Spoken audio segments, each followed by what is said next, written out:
Om Namo Bhagavate Vasudevaya.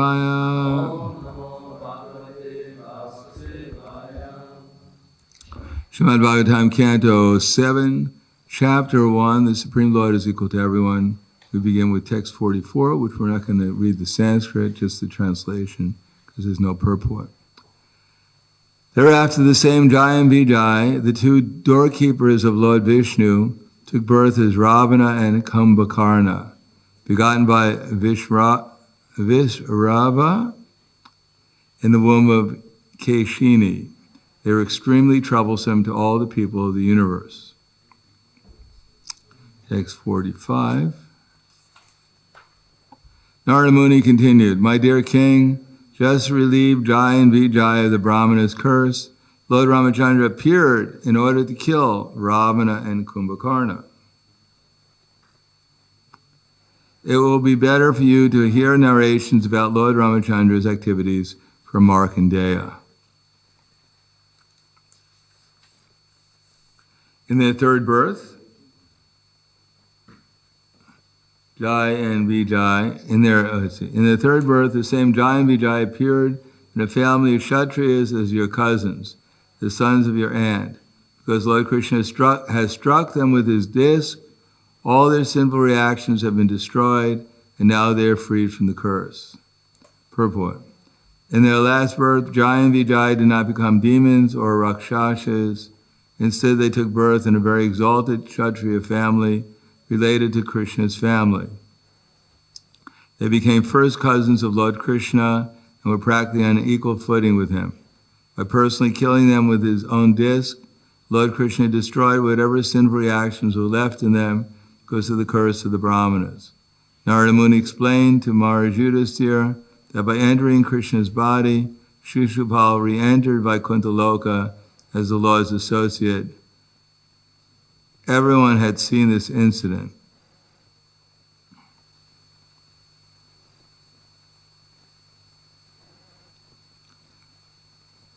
These two associates of the Lord, Jai and Vijay, maintained a feeling of enmity for a very long time.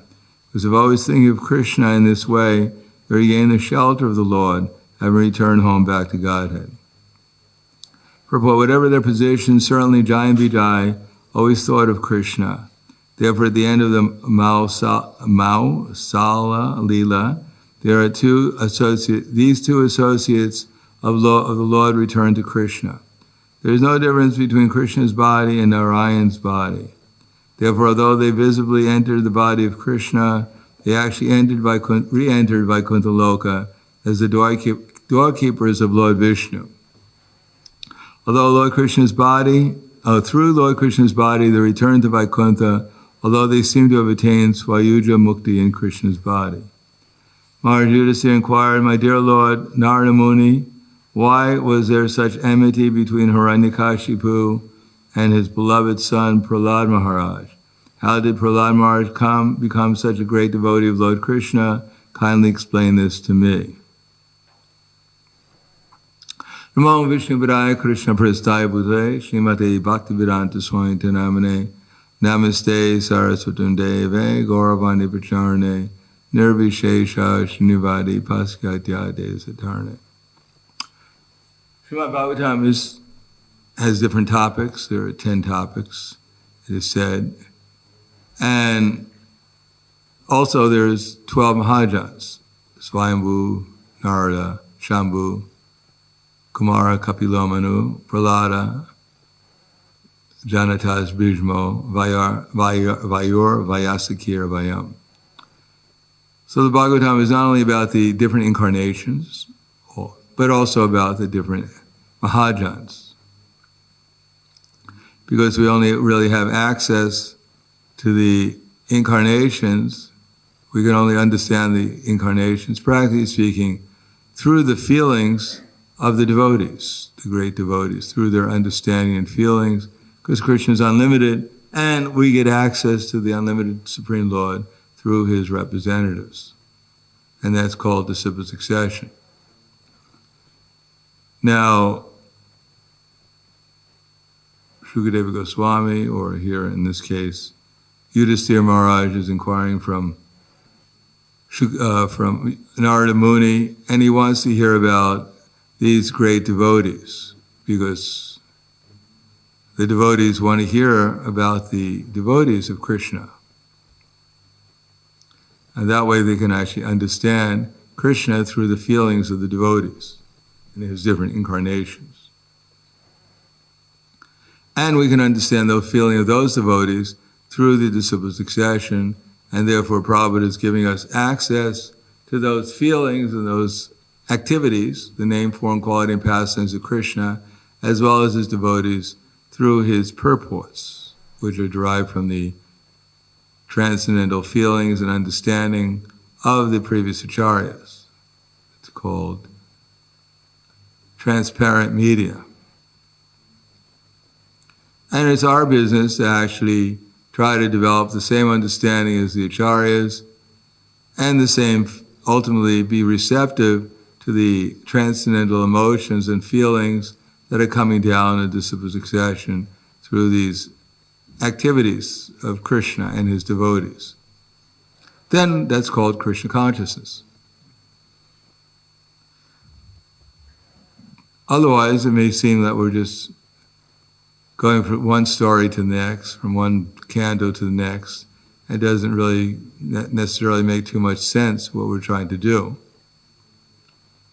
But ultimately, here in the material world, because most of the first 9 cantos have to do with the material world. Although Krishna is appearing as the incarnations, he's appearing within this universe, or at least some universe. Because we can't understand what's beyond our present conception and present experience without first understanding what's within our present experience. If we can't change what we're doing in this world, we won't be able to enter into another world. Just like sometimes the devotees want to change the temple, they want to get a new temple. And somehow or another Krishna doesn't allow them. And then when they actually fix up the old temple, then Krishna gives them a new one. Because if they got a new temple, they just make the same mess out of the new temple as they made out of the old one. Getting a new temple has no advantage if it's a mess, but there's an advantage if you take care nicely that what Krishna has already given us, then Krishna will give us something more, because he can trust us that we'll actually care for it nicely. We'll use it in devotion. So similarly, if we can't see this world in relationship to Krishna and Krishna's purposes in this world, then how do we expect to understand Krishna's pastimes in the transcendental world, which is the perfection of all the lessons that Krishna is trying to teach us in this world? And every incarnation, every avatar, every great devotee is teaching us something. And that's what we're supposed to do, is learn it. There's a difference between, for instance, the 10th canto, where all the lessons are learned, and to be qualified to understand the 10th canto, practically speaking, one has to have a spiritual body, or at least spiritual consciousness. But in these first 9 cantos, we don't need a spiritual body and full Krishna consciousness, but we should learn the lessons that are here. For instance, Prahlad Maharaj, we're going to hear about Prahlad Maharaj.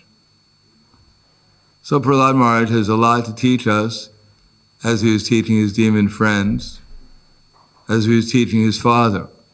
Tatsada manye suryavarya deinam sadasama vigna vidyama satgrahat hidvatma patam griham andakupam vanogatam yadari ashriyeta.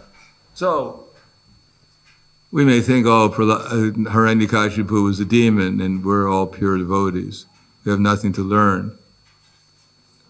But actually, we're aspiring to become devotees like Prahlad Maharaj.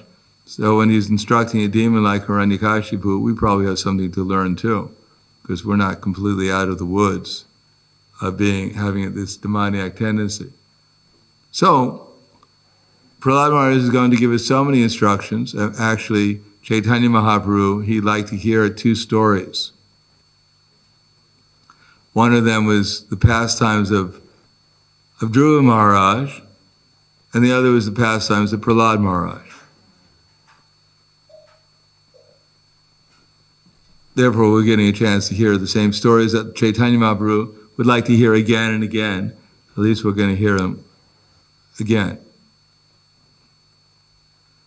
Matirana Krishna Parataksato Va Mito Bipadyeta Grihavratanam Adanta Gobira Vishitam Tamizram Punak Punas Charvita Charvananam. When Prabhupada was speaking to John Lennon, at that time John Lennon was a very famous personality. I don't know how famous he is now, but he was extremely famous being one of the Beatles, but especially amongst the Beatles, he was famous and extremely wealthy, but extremely materialistic also. He had bad association in the form of his wife. In any case, Prabhupada chose not to tell him about how you're not this body. when he was in Tittenhurst, I think it's called Tittenhurst, where John Lennon had his estate, and the devotees were staying there, and John Lennon came with Oko, I think that's her name, is that right? Yoko. And I guess I don't know who else was there. But Srila Prabhupada decided to quote these verses to John Lennon and to, I guess George Harrison was there. Matirana Krishna Parataksatova Mito Bipadyeta Grihavratanam Adanta Gobira Vishitam Tamizram Punak Punas Charvita Charvananam Ite Vidu Swartakatim Vishnu Darashaya Ye Bahya Arthamanina Andaya Tandir Pagiyamanas Te Pisha Tantra Urudami Vada Naishamati Stavara Rukramangrim Srisha Inarto Bhagavan Nirasham Mihiyasam Padaruje Vishekam Iskin Shinanam Navraniti Advat. Prabhupada decided to go over that again and again and again. And these are persons who were not exactly qualified by understanding Bhagavad Gita. But Prabhupada thought this was appropriate. Matirana Krishna. People are trying to put their consciousness on so many things in order to solve their problems, but they won't put their consciousness upon Krishna. Why? Because they're made a vow to remain in the material concept of life, simply trying to solve the problems of their body, of their family, of their society, of the universe. They're going to solve the problems first. But what are those problems? Simply, they're trying to satisfy their senses and the senses of others. But what would be the result? Adantago bir vishitam tamizram. They simply will become degraded into the lower species of life, and punak punas charvita, chew the chewed. And why is that happening? Because nate vidu swartakatim hi Vishnu. They don't know that Vishnu is the goal of life, Krishna. And they're becoming distracted by insignificant things. And therefore they're following blind people. They're blind, they're following blind people. Therefore the secret is find a person who actually is free from all material desires and follow their instructions, follow their example. So Prahlad Maharaj is such a personality, and other Mahajans, just like we'll find out, that Yudhisthira Maharaj, after hearing about Prahlad Maharaj, was thinking that he's actually a devotee, but I'm nothing. Although Yudhisthira Maharaj and the Pandavas, Krishna was their personal friend, doing personal service to them, still the devotees as such, they appreciate the other devotees so much that in comparison to them, they think that they're nothing, they're insignificant. They take so much pleasure from the mood and the feelings of the other devotees that they actually feel themselves insignificant compared to the happiness they're deriving from the other great devotees like Prahlad Maharaj. So we can hear about Prahlad Maharaj, and then when we sing the Shingadev prayers, we should remember the mood of Prahlad Maharaj. It's not that Nrsingadev is, when we're singing the prayers, he's all by himself, or that we're just singing, we're trying to sing for a personal protector, case someone comes to fight against us, we just say Nrsimhadev and he appears and bifurcates him. That's not, well, we're singing, not only we're singing the mood that we can have the same mood of Prahlad Maharaj in association with Nrsimhadev. If we have that same mood, then certainly Nrsimhadev will protect us. And if we sing like a parrot, then Nrsimhadev doesn't protect parrots usually. But he will protect one who has the same mood as Prahlad Maharaj, or at least one who's trying to develop the same mood as Prahlad Maharaj, who's free from Hiranyakashipu, who defied Hiranyakashipu, soft bed, and material wealth.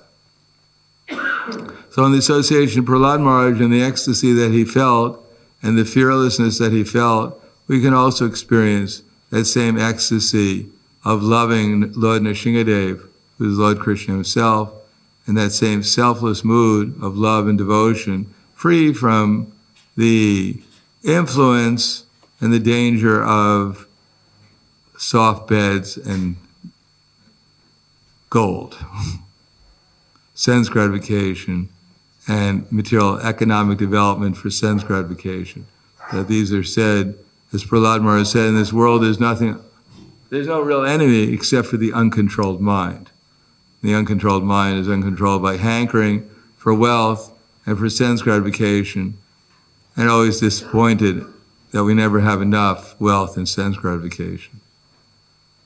So to get free from those things means that we can actually associate intimately with Prahlad Maharaj, and that way gain access to not only Prahlad Maharaj, but to our acharyas, gain access to the feelings and the conviction and the understanding of Prahlad Maharaj, and that way actually gain access to association with Krishna and his eternal devotees. So I'll stop there. Thank you. Any questions? Yes. Hare Krishna. I have a small comment on the first canto and the 10 topics. So in his introduction to Canto 6, Srila Prabhupada quotes Vishwanath Chakravarti Thakur, who, following Sridhar Swami and other acharyas, also gives one of the 10 topics to each canto predominantly. And so for the seventh is the most complicated topic, uti, impetus for activities. So Vishwanath Chakravarti Thakur explains here in this chapter that how does this canto explain impetus, Canto 7. So he says it shows that an impetus for any activity comes from desires, and desires come from either blessings of devotees or from curses of devotees. So good wishes and not such nice wishes of devotees. So Hiranyakashipu was Jai Vijay, cursed by the Kumaras, and Prahlad Maharaj was blessed by Narada Muni. So therefore Prahlad has this impetus to act in such a beautiful way, whereas Hiranyakashipu has such a bad impetus to act in demoniac way because of the curse. So that's, I thought it's a very interesting comment from Vishwanath Chakravarti Thakur about this canto, that it explains uti, and uti comes from good or bad wishes of devotees. And connected to this, I do have a question, that it seems that, especially in Kali Yuga, that frequently we are in a situation where we are damned if you do and damned if you don't. And whatever, or if you are in any leading position or any decisions you make, that some things will, whatever you do, some people will be pleased and some devotees will be displeased. And so how to make sure that the balance is positive in devotees' blessings in our actions? Well, we're after one devotee's blessings. That is Prabhupada, and therefore we'll receive the Charya's blessings in disciple succession. So anyone who's not in line with Prabhupada, usually speaking, although they may claim they're in line with Prabhupada, unless they've assimilated Prabhupada's teachings and can actually get insight from Paramatma within the heart, what Krishna wants us to do, if we actually humbly investigate. And then when it becomes clear what Prabhupada and the Acharyas and Krishna wants us to do, if we do that, we don't have to worry about other people's curses or blessings, because they won't have any effect anyhow, compared to the blessings that we'll get from our Acharyas. The same principle. If you're transcendental, if you're on the platform of transcendence, there's no question of curses or blessings for you. They don't make any. So we're just trying to come to the platform of getting the source of blessings, namely Krishna and our Acharyas in disciple succession. Then we have nothing else to worry about. But we should humbly investigate and make sure that this is actually Krishna's desire, not that we just superficially decide on something and claim this is what Krishna wants us to do and expect Krishna's blessings. No, if we actually humbly investigate, and when things are clearer through Guru, Sadhana, and Shastra, and the inspiration, the enlightenment of Dadami Buddhi Yogam Tam, the super soul within our heart, then the result will be that we'll be in ecstasy. And we'll get the full blessings of Krishna, which is ultimately prema bhakti.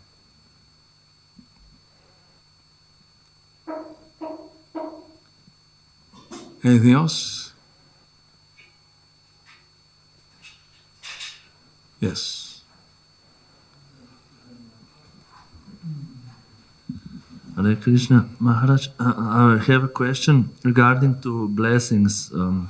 We have such a tendency, I have such a tendency to ask for for blessings, but then I heard that actually the true blessings are in the instructions that are given by those whom you ask the blessings. But sometimes I don't have a capacity to take all the instructions. So how is with these blessings? I'm out of the blessings, or? Well, at least take one instruction. You don't have to take all of them. Take one of them.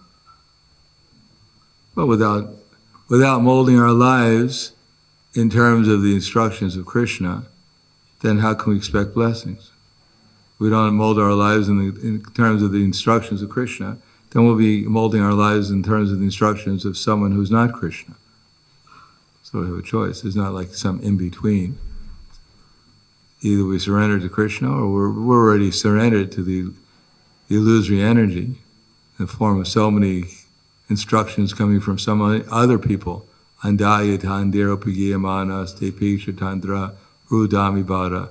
No one is devoid of following instructions. Everyone has a leader and they're following them. The question is who we're following, that's all.